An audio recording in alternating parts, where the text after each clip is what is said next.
The desert doesn't warn you. At noon, it can hit 113 degrees.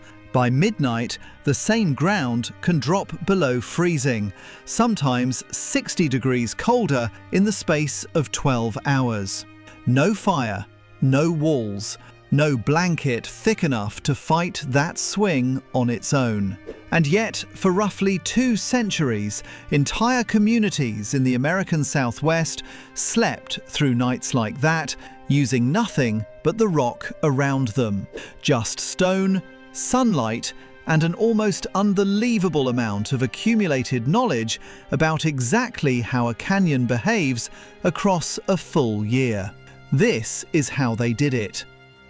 Start with the canyon itself. The Four Corners region, where Colorado, Utah, Arizona, and New Mexico meet, is cut through with deep sandstone canyons, and by the 1100s, ancestral Puebloan communities were doing something their mesa-top ancestors hadn't. They were moving off the flat ground on top and building directly into the cliff walls, into natural hollows called alcoves, carved out over millions of years by wind and water. From the canyon floor, it looks like architecture growing straight out of stone. From the inside, it's closer to a machine, one built without a single moving part. The trick starts with which wall you pick. Not just any alcove would do. The builders favored the ones facing south, and the reason has nothing to do with the view.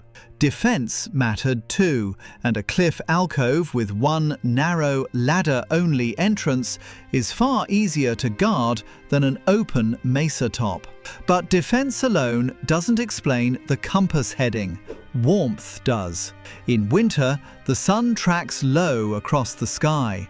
A low sun angle means its light rakes deep into a south-facing alcove, flooding the back wall with direct light for hours. In summer, the sun climbs high overhead, and the same rock overhang that let winter light pour in now blocks the summer sun almost completely, throwing the whole dwelling into shade. One piece of stone doing 2 opposite jobs purely by the angle it was built at. That's the first system. The second is what the rock does once the light hits it. Sandstone has what modern builders call thermal mass. It's dense enough to soak up heat slowly across an entire day, and just as slow to let it go. Stand inside one of these dwellings on a scorching July afternoon, and the walls feel like a wine cellar, cool enough to surprise you. Wait for the sun to drop, and that same stone starts giving the heat back, hour after hour, long after the sky's gone dark. So picture the actual cycle. All day, the low winter sun pours into the alcove and bakes the exposed sandstone, the back wall, the floor, even the cliff face above the rooms. The temperature outside keeps falling as the sun sets, but the rock doesn't cool at the same rate air does. It holds on to that stored heat and releases it slowly through the night, radiating warmth into the rooms built against it. By the time the coldest hour of the night arrives, usually just before dawn, the stone is still giving something back. Not enough to make the night comfortable, enough to make it survivable. And the alcove itself does something almost as important as the rock's heat. It blocks wind. A canyon wall 100 feet high curves protectively around these villages, cutting the wind that would otherwise strip heat off a body in minutes. Wind chill is often the actual killer in cold weather exposure, not the raw air temperature. Remove the wind, and the same 20-degree night that could be lethal in the open becomes something a person can genuinely sleep through. Now stack the human engineering on top of the geological engineering. Because the ancestral Puebloans weren't just picking good real estate, they were building on it. Thick masonry walls, made from shaped sandstone blocks, and a mortar of soil, water and ash added their own thermal mass on top of the cliffs. Rooms were often clustered tightly together, wall against wall, which meant most interior rooms only had one or two sides exposed to open air at all. A room buried in the middle of a cluster might barely touch the outside world. Everything around it, walls, neighbours, the rock overhead, worked as one continuous insulating shell. At the heart of many of these communities sat the kiva, a circular chamber built partly or fully below ground level. The earth itself insulates extremely well, holding a far steadier temperature than open air, winter or summer. A kiva dug into that stable ground, tucked further under the natural rock overhang above it, added a third layer of thermal protection on top of the alcove and the masonry. Some kivas held ceremonial significance far beyond warmth, serving as gathering spaces for ritual and community decision-making. And archaeologists still debate how much of their placement was driven by climate versus by spiritual and social function. Both explanations can be true at once. A people who spent generations reading exactly how their canyon behaved across a full year would have noticed and likely valued a space that stayed warm on the coldest night, as much as one that carried ceremonial weight.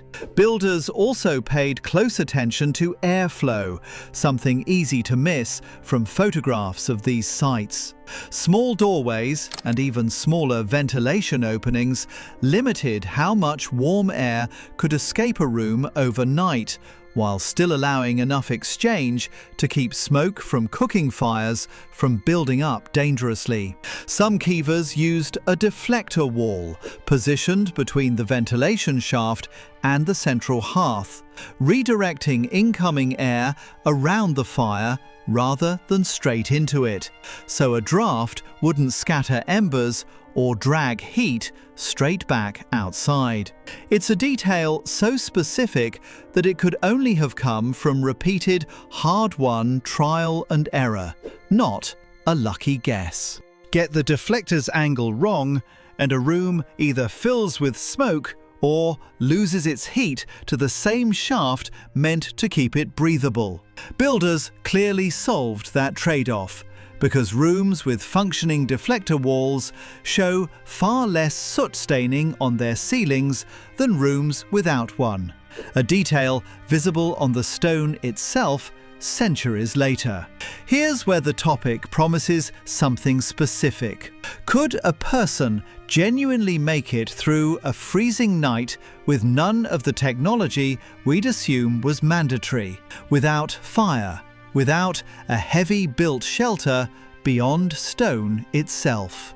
The honest answer is more nuanced than a flat yes, and it's worth sitting with the nuance instead of skipping past it. Fires absolutely existed in these communities, for cooking, for ceremony, for the coldest stretches of deep winter. This isn't a story about people who rejected fire.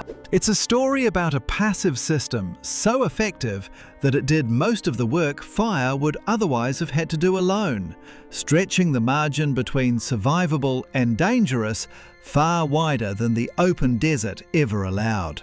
On a merely cold night, rather than the harshest nights of the year, the rock and the architecture alone could plausibly carry a sleeping person through till dawn with minimal supplemental heat.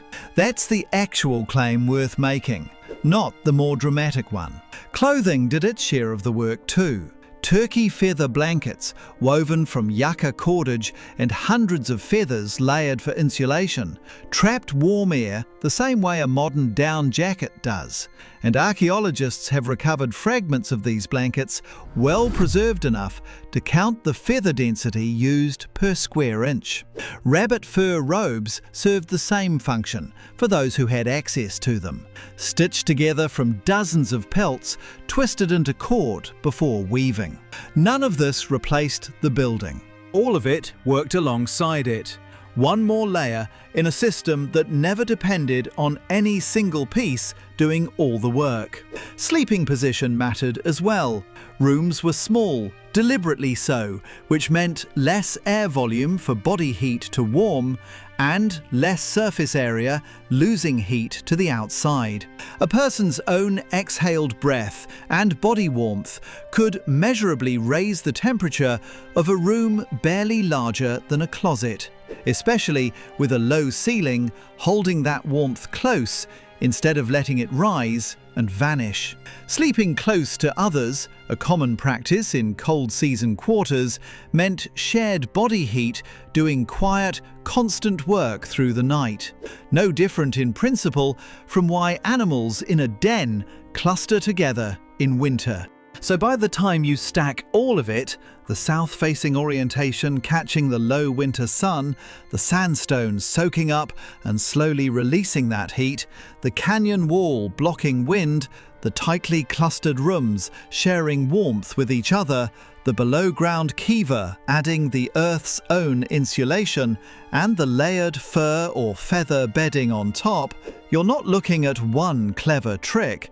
You're looking at 6 separate systems stacked, each one covering a gap the others left open. This isn't guesswork built backward from old ruins either.